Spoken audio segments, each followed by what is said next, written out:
Major Partho Katyayan जी। राधे राधे गुरुजी। गुरुजी, जीवन में लगातार शारीरिक समस्याएं बनी हुई हैं। उन सभी समस्याओं से कैसे निजात पाया जाए? क्या ये केवल मानसिक विचार हैं या एक तथ्य है? देखो, अपने शरीरों से बहुत पाप हुए हैं।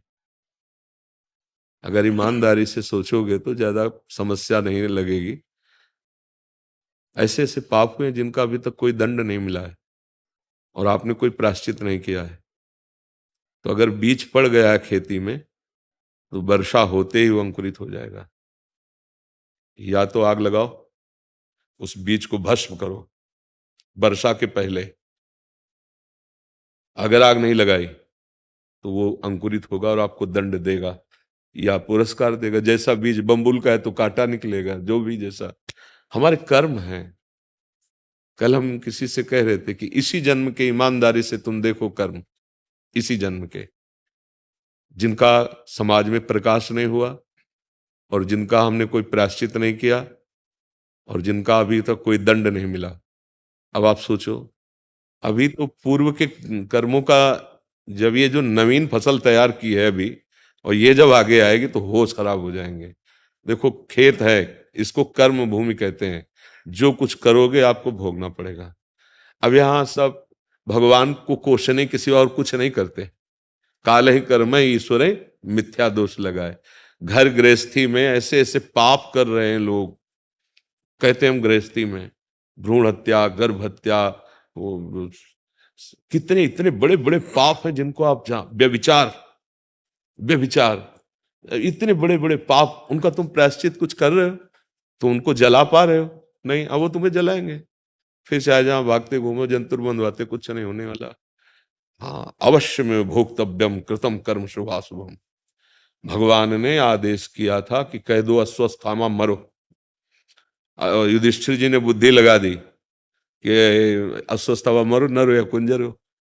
बस झूठ के बोल गए। भगवान का केवल आदेश था कहो अश्वत्थामा मरो। तुमने ये कैसे कह दिया? तुम जानते हो हाथी मारा गया, फिर नरवा कुंजरो क्यों बोले? नरक दिखाया गया था।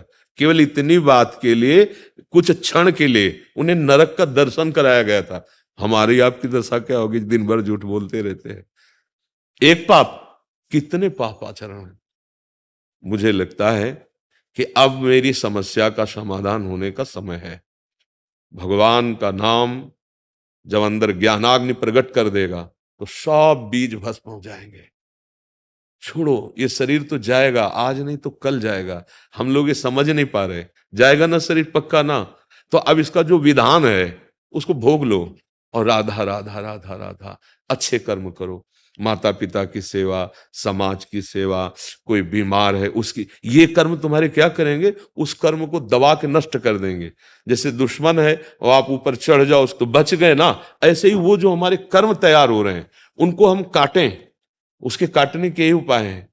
अभी कोई बुजुर्ग है, कोई सेवा करने वाला नहीं, आप उसको भोजन दे दिए, दवा दे दिए, उसकी सेवा कर दिए, तो ये जो तुम्हारा कर्म है भारी से भारी गलती को नष्ट कर देगा।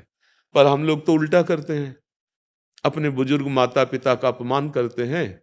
नई बहू मिली, रुपया पैसा कमाने योग्य बुद्धि हो गई, उनको अनाथालय छोड़ दिया या घर में ऐसे, तो फिर हमारे कर्म बिगड़ते चले जा रहे हैं। अगर मम्मी पापा हमारे हमारे वो जो अवस्था थी, हमें ज्ञान ही नहीं था, उस समय उन्होंने अपने हाथों से मल साफ किया, उस समय उन्होंने हमें अच्छे वस्त्र पहनाए, उस समय उन्होंने अच्छी अच्छी वस्तुएं पवाई। और आज जब उनका समय आया कि हम सेवा करें तो हम अमेरिका जा रहे हैं, हम अलग उन्नतिशील हो रहे हैं। हम हमारे बूढ़े माता पिता हमारी याद में, असुविधा में वो रो रहे हैं और हम अपना बहू के साथ सुखी। तो ये कर्म तुम्हें सुख प्रदान करेंगे। समय आएगा तब ये जब फलीभूत होंगे तब तुम उसी दशा को पहुंच जाओगे। इसलिए हमको धैर्यवान बनना है। हमको भोगना तो पड़ेगा ही, पहला निश्चय समझो, भोगना पड़ेगा।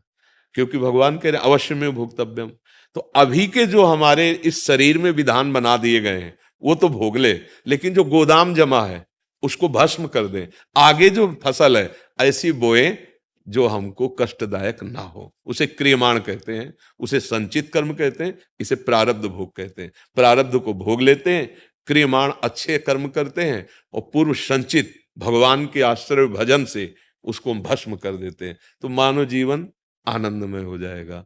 अब गंदे आचरण करे, गंदा व्यवहार करे, फिर सोचे हमें अच्छा परिणाम मिले, तो नहीं मिलेगा। अगर अच्छा मिल रहा है तो गर्व में मत हो, तुम्हारे पुण्य नष्ट हो रहे हैं। जिस दिन पुण्य खत्म हो जाएंगे उसी दिन तुम्हें असलियत में पता चल जाएगा जो तुमने किया उसका क्या है। आप देखो, जो तुम चाह रहे हो किसी के पास है, भला वो सुखी है क्या? इसलिए विचार करना चाहिए। विचारवान मनुष्य ही उन्नति को प्राप्त होता है। आपके लिए इस समय चांस है, आप चाहो तो भगवान नारायण बन सकते हो, आप चाहो देवराज इंद्र बन सकते हो, आप चाहो भूत बन सकते हो, आप गंदी नाली के कीड़े भी बन सकते हो, सुअर कुत्ता भी बन सकते हो।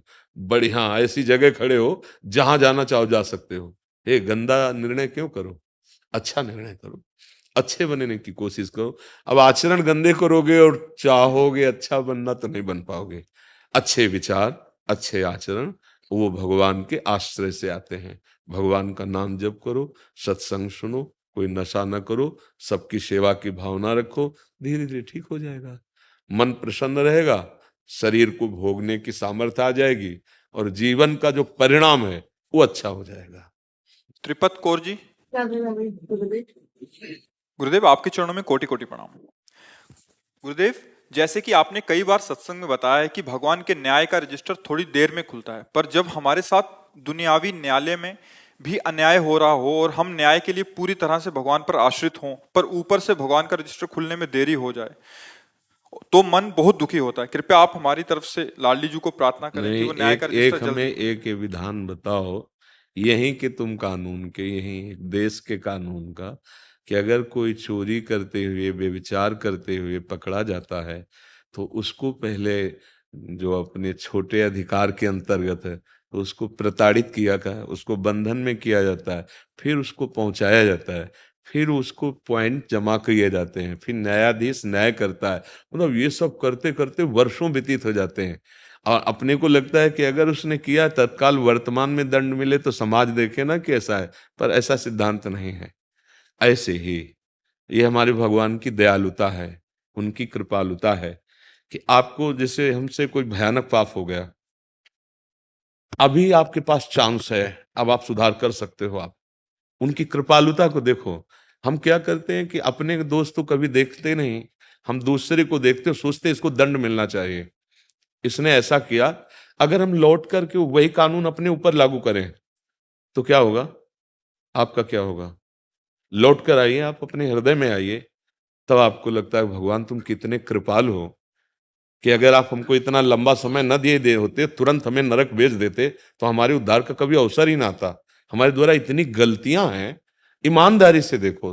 मतलब यहाँ जैसे चर्चा हो रही तो एक भागवतिक स्थल है ना अध्यात्म की, यहाँ बेपर्द होकर के आप सोचिए कि आप जो सामने वाले को दंड देने के लिए इतना अंदर से उत्साहित हैं, अगर वो कृपालु जिससे आप प्रार्थना कर रहे हैं वो लौट करके आपकी तरफ देख ले, तो क्या आपके बचने के चांस हैं? क्या आपके कल्याण का कोई मार्ग है? क्या आपके सुख का कोई रास्ता रह जाएगा? नहीं रह जाएगा। इसीलिए वो चांस देता है। 1 मिनट में बात समझ में आएगी कि मेरे से गलती हो गई। वो 20 वर्ष के पाप नष्ट करने के लिए तुरंत तैयार है।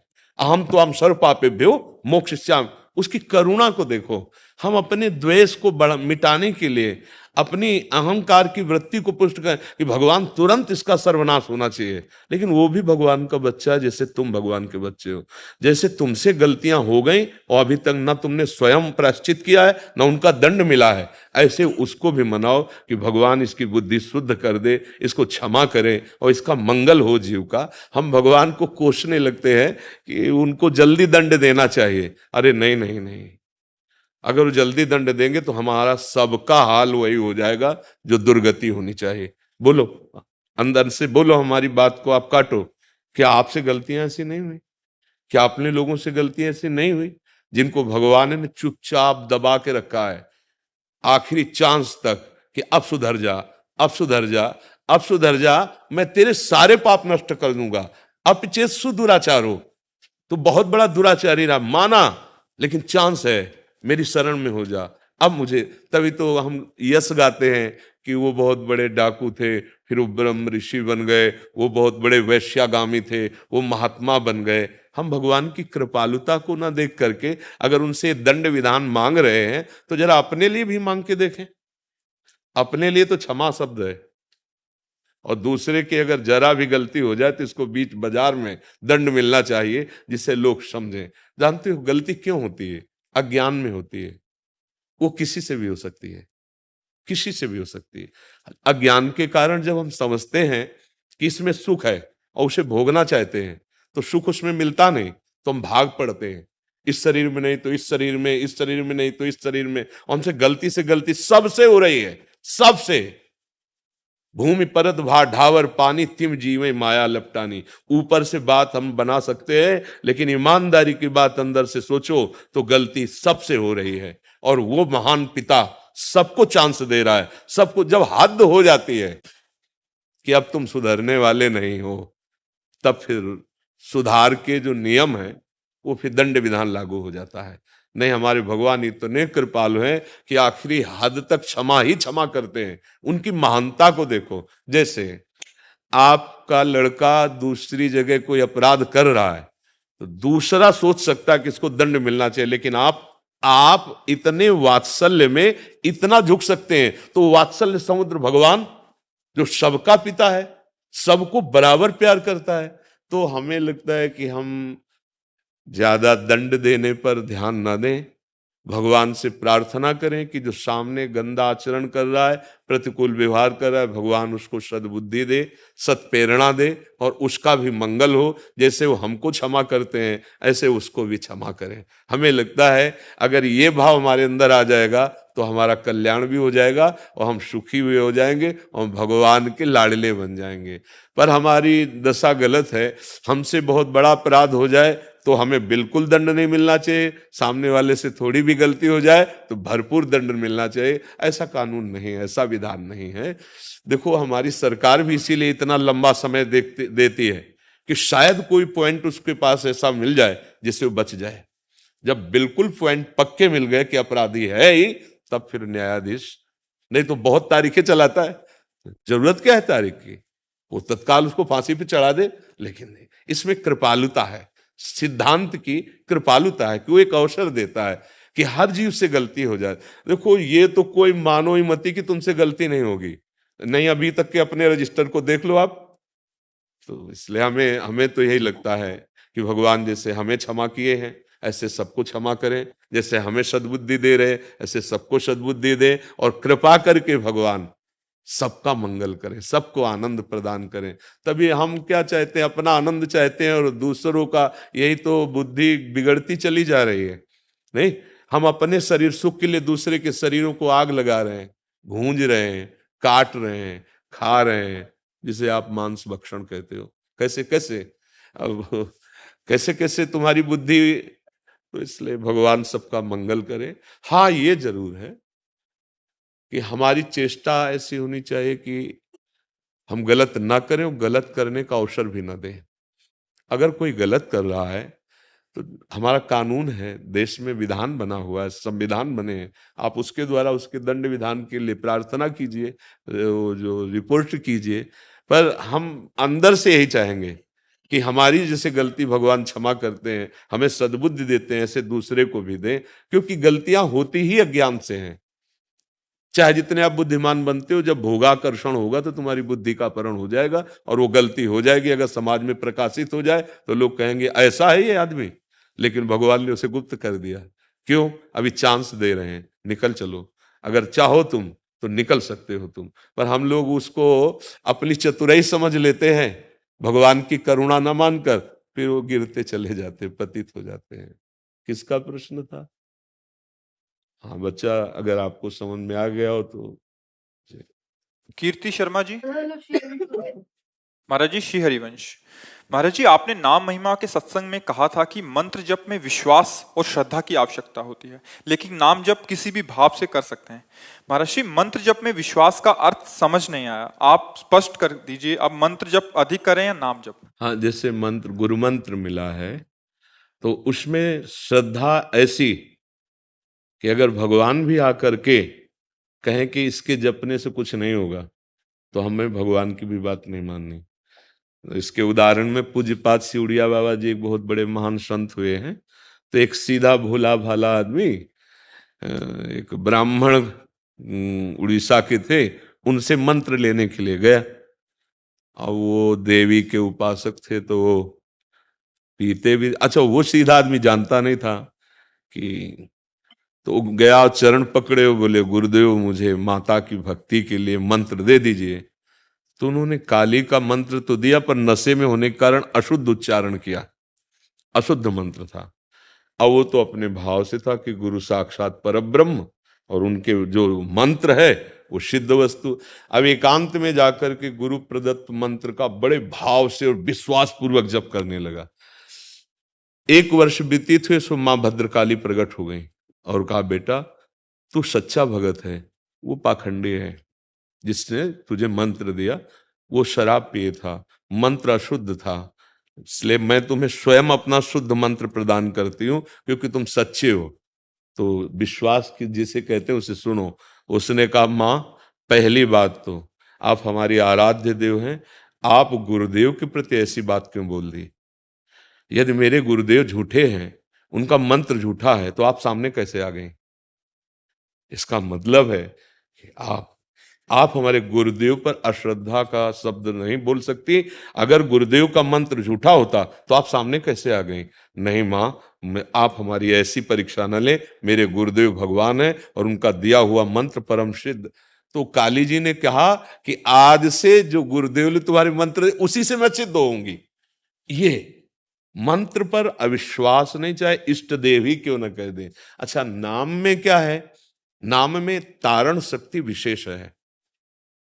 जैसे आग में जो है दाहिका शक्ति है, जान के छुओ अनजान के छुओ, जबरदस्ती छुआ दे या जैसे वो जला देगी, ऐसे नाम में इतनी पावन शक्ति विराजमान है कि भाव को भाव अनखाल सहु, नाम जपत मंगल दिश दशहु। पर अगर मंत्र में आपका श्रद्धा और विश्वास पूर्ण नहीं तो फल में अंतर पड़ जाएगा। और नाम में बिल्कुल श्रद्धा विश्वास नहीं है, आप अवहेलना पूर्वक भी जप रहे तो फल में अंतर नहीं पड़ेगा। इसीलिए मंत्र से बढ़कर नाम की महिमा गाई गई है।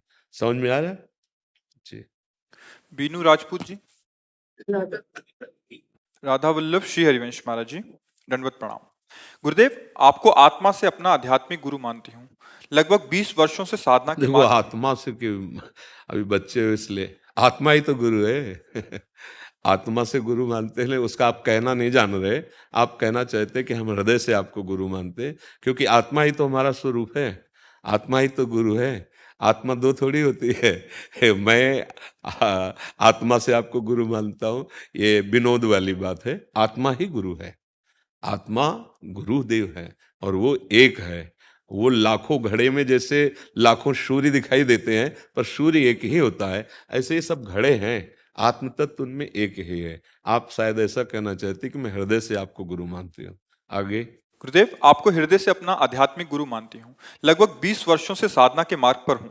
पूर्णतः सात्विक जीवन जी रही हूँ। मेरी नियमित दिनचर्या 3 बजे से होती है और वर्षों से पूर्ण ब्रह्मचर्य का पालन कर रही हूँ। ये आत्मा इस शरीर में रहकर भी इसमें नहीं है।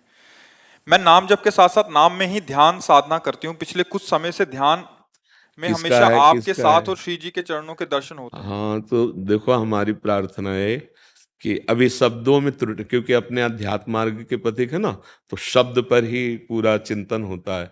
शब्दों में अभी मैं साधना करती हूँ, आत्मा इस शरीर से अलग है। तो आप कौन है? आप कौन है? आपने अनुभव किया? तो क्या होता है कि हम शुद्ध ज्ञान को ना समझने के कारण वंचित रह जाते हैं। आप ही आत्मा है। ये शरीर पोशाक है, जैसे स्त्री शरीर है, पुरुष शरीर है या पशु शरीर है। ये कर्म के अनुसार पोशाक मिली है, लेकिन पोशाक को पहनने वाला एक ही है, वो दूसरा नहीं है। और वो हम भूल गए और इस शरीर को मैं मान लिया। अब भेद पैदा हो गया। इसी भेद के द्वारा हमारी दुर्गति हो गई है। अपने को स्त्री, अपने को पुरुष, जहां हम देह भाव में आए तो फिर मन और इंद्रियां विषयों में विचरने लगी और उनके द्वारा फिर मलिन आचरण होने लगे, तो और हृदय गंदा हो गया। जैसे शांत निर्मल जल में नीचे क्या है दिखाई देता है, ऐसे ही निर्मल और शांत हृदय में परमात्मा तत्व का जो प्रकाश पड़ रहा है, सब कर परम प्रकाशक जो है, वही मैं हूं, वही आत्मा, दूसरा थोड़ी कोई है। जैसे हम मैं शब्द से संबोधित करते हैं तो ये ढांचा आ जाता है हमारे सामने दिमाग में, ये ढांचा नहीं, ये मेरा पोशाक है। जैसे कोई घर से निकलता है तो बनियान पहना, फिर शर्ट पहना, फिर कोट पहना, ऐसे ही आत्मा की तीन पोशाक हैं।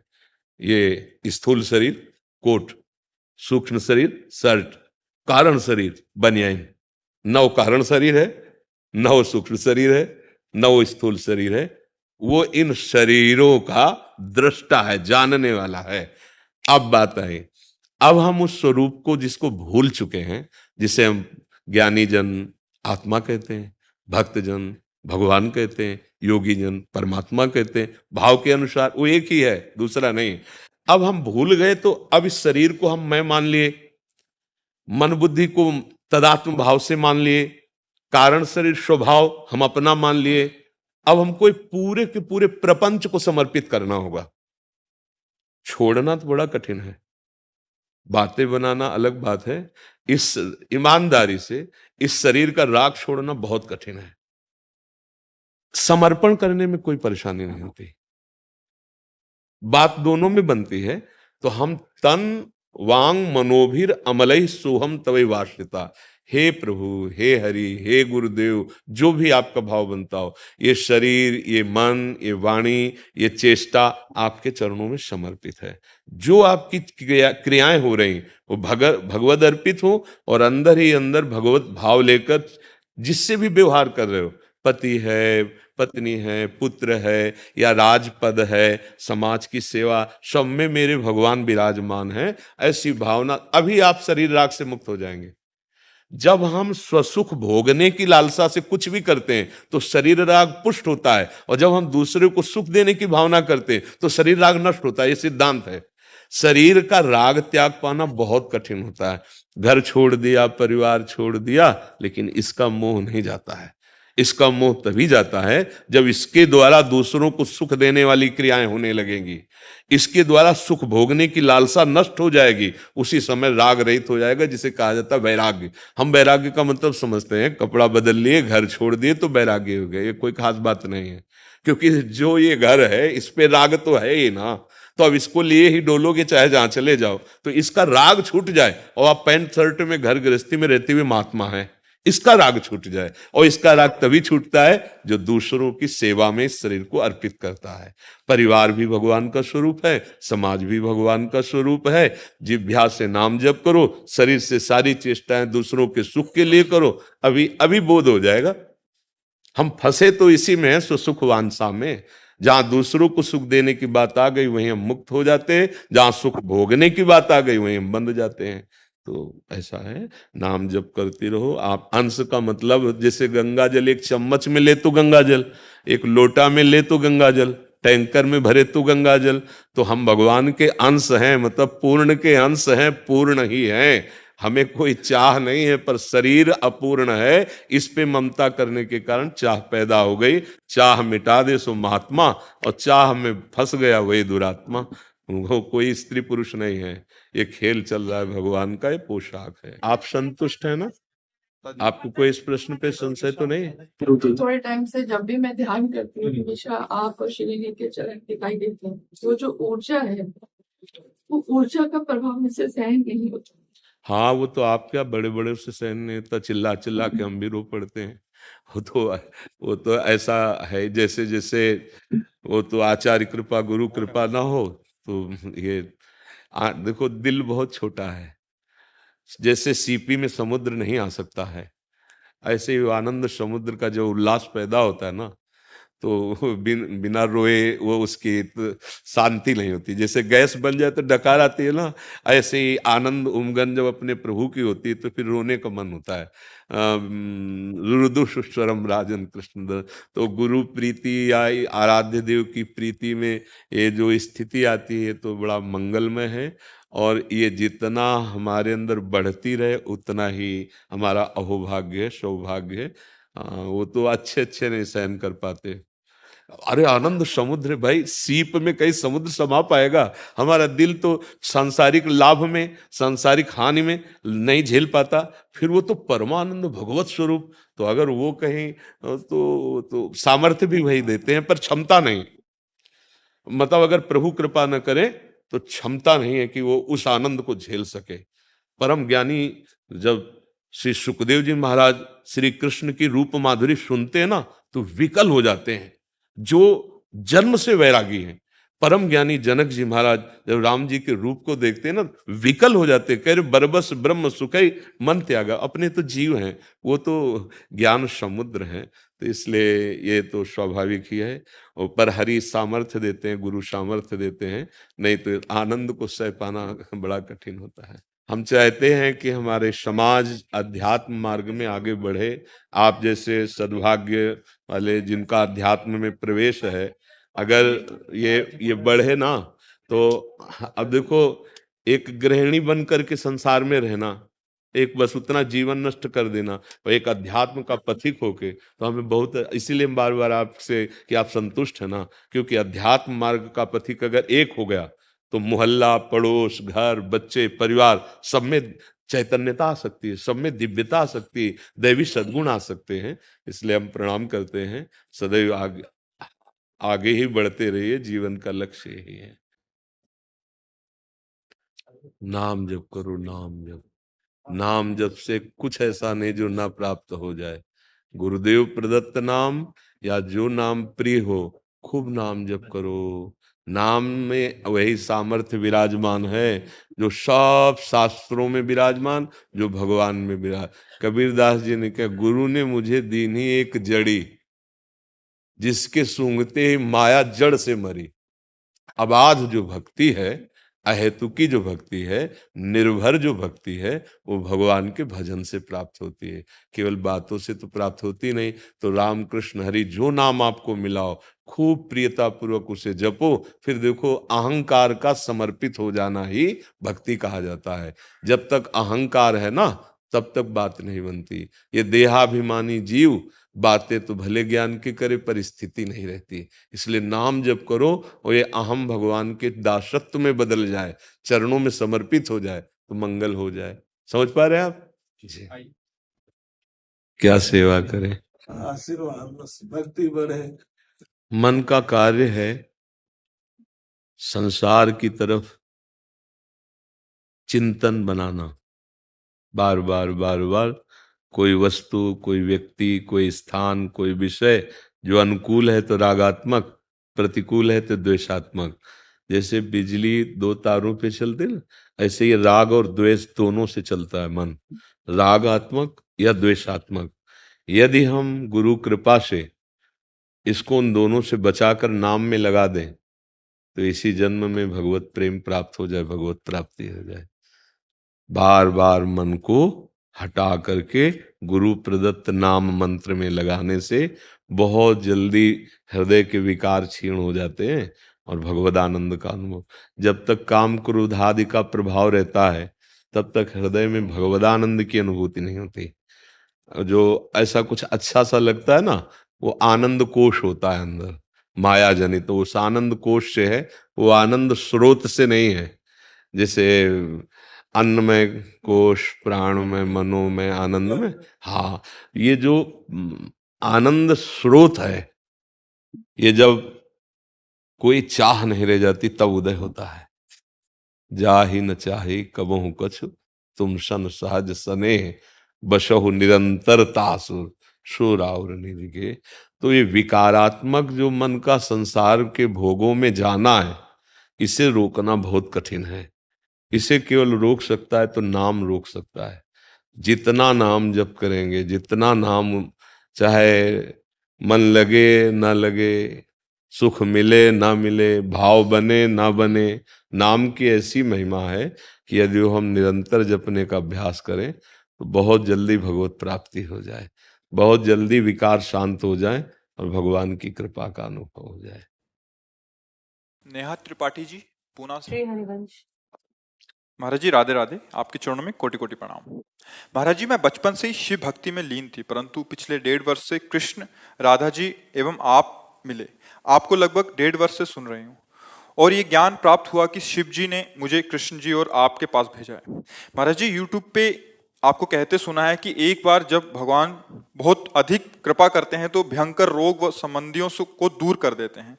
महाराज जी, मेरा पूरा परिवार दान धर्म सेवा में जीवन भर लीन रहना चाहता है, पूरे दिन रात राधा राधा नाम जप करना चाहते हैं, परंतु ये डर लगा रहता है कि कहीं ज्यादा पूजा पाठ करने से हमारे सगे संबंधी दूर ना हो जाएं, अन्यथा कोई बड़ा रोग ना लग जाए।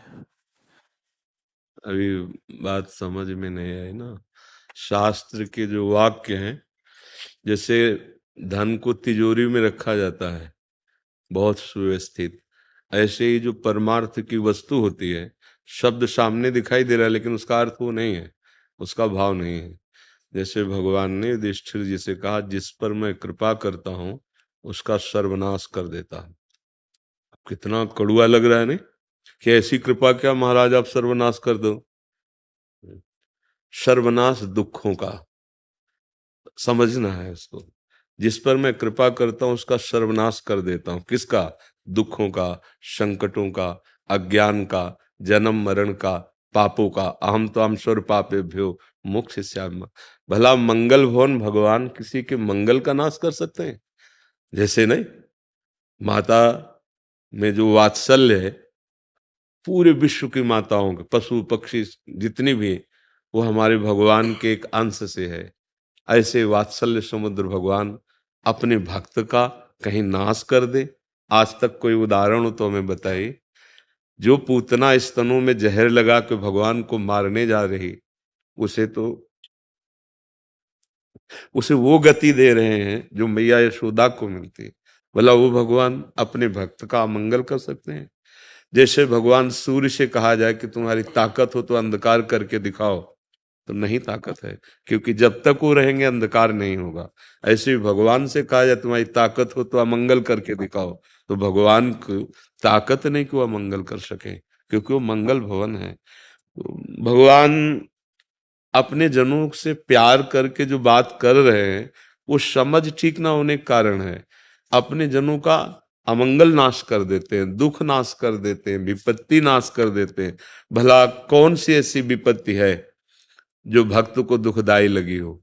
किसी भी भक्त के बताना चरित्र जिसमें हम विपत्ति देखते हैं, उसमें कृष्ण मुस्कुराते हुए समीप नजर आते हैं। वो विपत्ति क्या, जिसमें अपना प्यारा अपने नजदीक, वो विपत्ति है। वो संपत्ति विपत्ति जिसमें प्रभु दूर हो और हम भूल जाएं प्रभु को भोगों में, वो विपत्ति है। देखो, हम परिचय जानते हैं विपत्ति का। हनुमान जी महाराज का, हनुमंत विपत्ति प्रभु सोई, जब तो सुमिरन भजन न हो। तो ये डर लगना, अभी प्यार ही नहीं किया तो डर लगता है। जब प्रेम होता है तो डर नहीं रहता है। बच्चा बच्ची प्रेम कर लेते हैं ना, तो दोनों निश्चय कर लेते हैं कि जहर खा लेंगे, लेकिन अब हम बिलग नहीं होंगे। दुनिया की हर गाली सहेंगे, अपमान सहेंगे, मर जाएंगे। परिवार, इज्जत, धर्म, कुल, सबका प्यार एक कोने में रख करके और भाग पड़ते हैं ना। और हम प्रभु से प्यार करते हो, डर लगता है कहीं कुछ अमंगल ना हो जाए। सोचो, एक शरीर से प्यार करने वाला परवाह नहीं करता किसी भय की, और तुम सब शरीरों की आत्मा जो भगवान है, उनसे प्यार करने पर ही भय लगे कि कहीं ऐसा ना हो जाए। अभी प्यार नहीं है, अभी तो बातें हैं प्यार की, प्यार नहीं। प्यार जो होता है वो एक अलौकिक वस्तु होती है। नहीं तो डरना नहीं। बात समझ में नहीं आती इसलिए ऐसा है। भगवान अपने जनों को बहुत प्यार करते हैं। ये जरूर है कि बाहरी देखने में आपको लग सकता है कि एक बार दो मित्र थे, स्कूल में पढ़ते थे। अब आगे जब यौवन अवस्था आई तो एक गलत संग में पढ़कर शराब पीना, व्यभिचार करना, गंदे आचरणों में उतर गया, और एक अच्छे संग से गंगा स्नान करना, नाम जप करना, ऐसे। तो जो गंदे आचरण करता था, रात दिन उसकी उन्नति होने लगी, रुपया और सब अच्छे अच्छे भोग सामा। और जो गंगा नहाता था, नाम जप करता था ना, उसका स्तर गिरने लगा, लौकिक। 10वें वर्ष दोनों का मुलाकात नहीं हुई। अचानक एक दिन वो गंगा नहा के आ रहा था, तो देखा सामने कि वो दोस्त हमारा स्कूल वाला, और वो बहुत सूट बूट से अच्छे कपड़े पहने ऐसे, तो उसने भी देखा कि वही मित्र है हमारा जो स्कूल में। बस वो उधर देख ही रहा था कि खजूर होता है ना, खजूर, खजूर का बड़ा कांटा गंगा नहाने वाले के पैर में लगा, क्योंकि नंगे पैर रहता था। और नाम भगवान का उच्चारण करते बैठ गया पैर पकड़, और वो खूब अच्छे कपड़े वो सब पहन के आया। बोले देख, कहता था क्या मिला तेरे को, देख मेरे पास गाड़ी है, रुपया पैसा, मैं खाता हूँ, मौज मस्ती से रहता हूँ, तू बड़े ठीक से रहता है, गंगा नहाता है, तेरी दशा देख क्या है, क्या दिया भगवान ने तेरे को। और ऐसा कह के वो चला गया। उसके भी मन में आया कि बात तो सही कह रहा है, मैं बचपन से भगवान का नाम ले रहा हूँ, गंगा नहा रहा हूँ, तो हमारी ये दशा है। और मैं जानता हूँ ये दोस्त हमारा कैसा है, बड़ी मौज मस्ती में। क्या भगवान का भजन करना दुख और नाना प्रकार के संकट मोल लेना है? ऐसा उसके मन में आ गया। और जब कभी किसी भक्त के मन में संशय होता है तो भगवान तुरंत निवारण करते हैं। भगवान एक वृद्ध ब्राह्मण की स्वरूप में आए, अरे बेटा तुम्हारे कांटा लग गया क्या, मैं निकालूं? भगवान बड़े कृपालु हैं, देखो तुम्हारे कांटा लग गया, बहुत कृपा है उनकी तुम्हारे ऊपर। तो उनका अब हमको ये बातें अच्छी नहीं लगती, क्योंकि मैंने प्रत्यक्ष देखा कि हमारा दोस्त गंदा आचरण करता है, अधर्म आचरण करता है, उन्नति को प्राप्त हो रहा है, और आप कह रहे हैं बहुत अच्छा। तो उन्होंने कहा देखो तुम्हें पता नहीं है, मैं तुम्हें दिखाऊं, तुम्हारा जो मित्र है वो पूर्व जन्म में इतना पुण्य किया था कि उसे इस जन्म में चक्रवर्ती सम्राट होना था। उसने पापाचरण करके सारे पुण्य नष्ट कर दिए।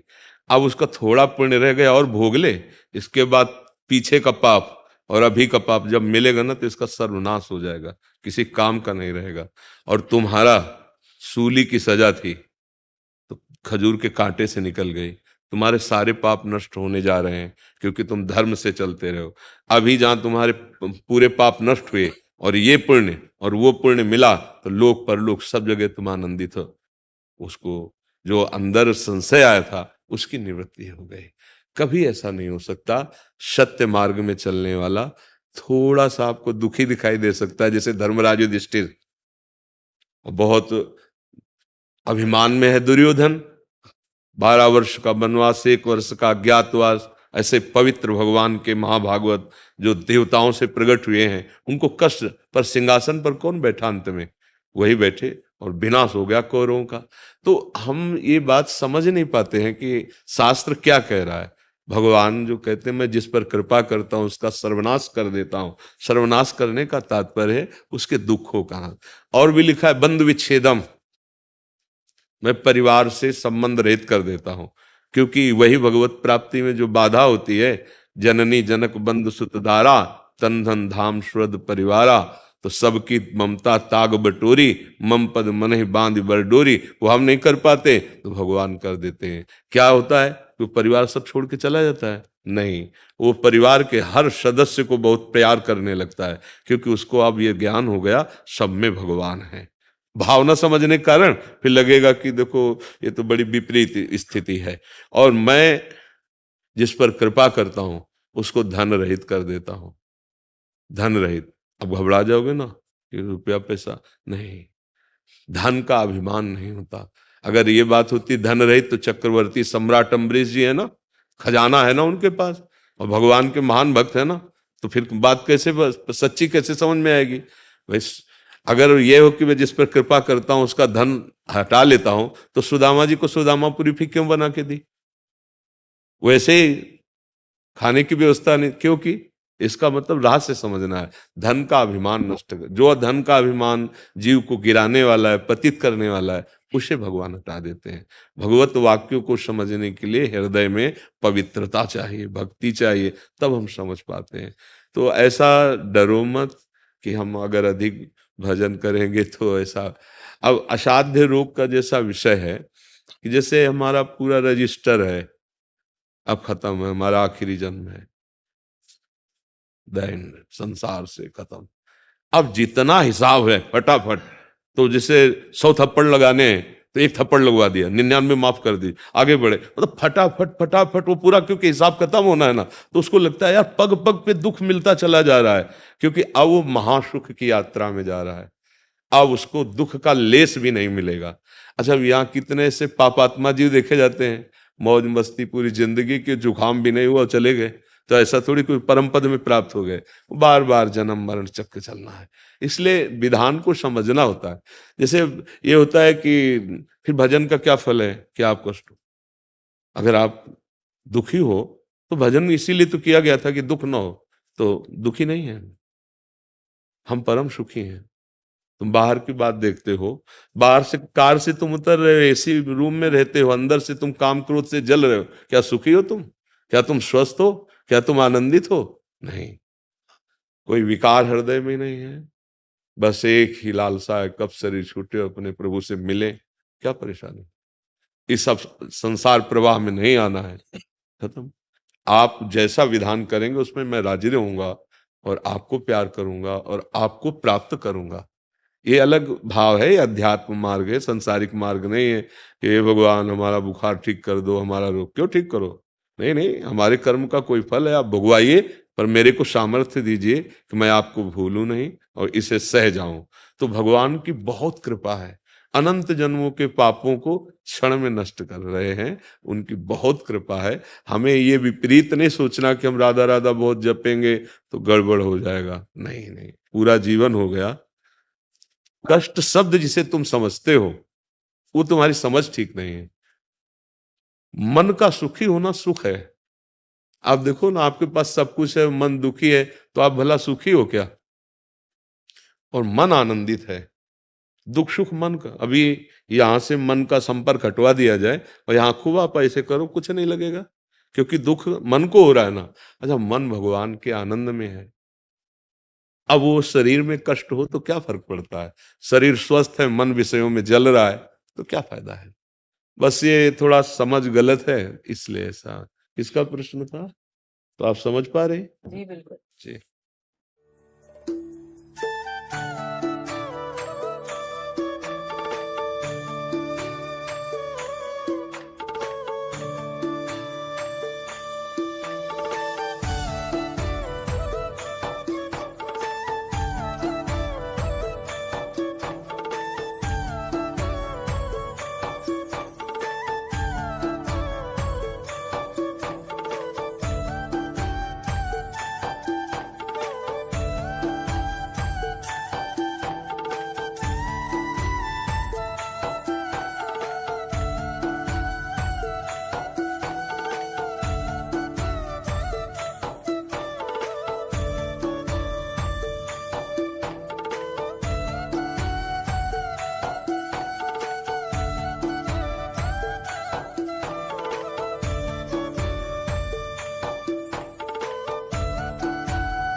सुंदर सा चेहरा है आपका जी। कलियों सी मुस्कान है, कलियों सी मुस्कान है, भक्ति आपकी देखकर, ये शक्ति आपकी देखकर ये दुनिया भी हैरान है महाराज जी, ये दुनिया भी हैरान है महाराज जी। मैं आपको बहुत चाहता हूँ।